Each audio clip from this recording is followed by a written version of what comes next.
So executive functioning. So lots of different definitions about what EF actually is, but it's a set of cognitive processes that help us with goal-directed or problem-solving behavior. In fact, it's processes that help us either guide behavior or control behavior.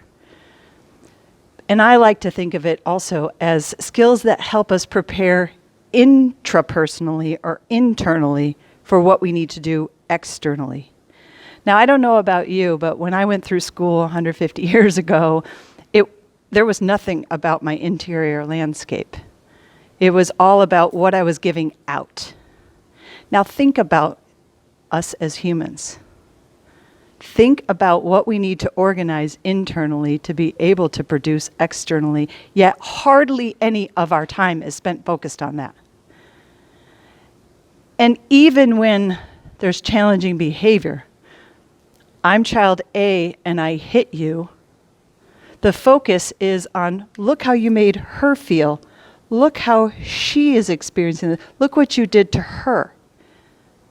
Now, if you pause for a moment and think, if I'm a child with challenging behavior, if I'm a child who has trouble regulating my emotions and my behavior is out of control, and I'm always focusing on what I did to others, how am I going to learn? So executive functioning is a set of cognitive processes, but the cognitive processes are also connected to looking intrapersonally and regulating your emotions and helping you resolve conflicts. So let's look at that broad definition, because that's basically all behavior, right? Basically, it's like, oh my gosh, it's everything. Yeah, pretty much. So there's three main domains that you can think of for executive functioning. The first is working memory.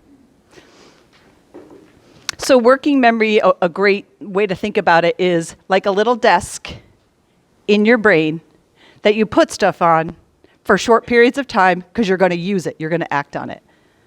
Right? So it's directions, it's multiple step directions. In the old days, it used to be phone numbers, right? Any sort of information you need to be able to, in the moment, to be able to use and act on regularly. So it's not just memory, it's memory that you actually act upon and you work with. You work with your memory. So it helps you plan, initiate, organize, and carry out tasks. Now, working memory is a very complex issue, and we know that children with special needs and disabilities often have deficits in this area. In all three of these areas we're going to look at. But domain number 2, impulse control or inhibitory control. Okay.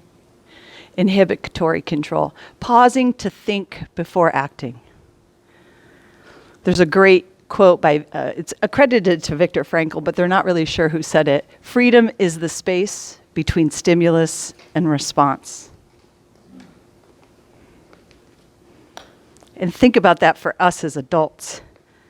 How many times we don't have very much space, especially 21st century, where we've got all these devices and all these demands and everybody's thinking they're multitasking when nobody really can.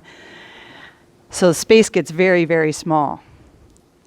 So inhibitory control, that part of the brain, the executive functioning skills, help us put a space there. To delay gratification, to break habits. To regulate emotions and filter out distractions. Inhibitory control, second domain we'll explore. The third is cognitive or mental flexibility. This one's really interesting to me, and in my work in private practice, with adults, because I do adults and children, I see a lot of difficulties still in the 40s, 50s, 60s. I have two 80-year-olds right now with this cognitive flexibility. This is a very difficult skill for even adults, and then we expect children to have it. And it's shifting gears. It's shifting gears. You expected something was going to go one way, and it's going another way. And it's also about considering another person's perspective. It's not completely housed in EF skills. There's also resonance circuitry in the brain, but it's the idea of like, I thought this is the way it should be done, but my partner, my lab partner, thinks it should be done this way. How can I have the flexibility to take on somebody else's perspective? So we want to scan for options, how to respond both intellectually and emotionally, and then tracking efforts. Effort tracking or monitoring your progress as you go along is a really important part of executive functioning.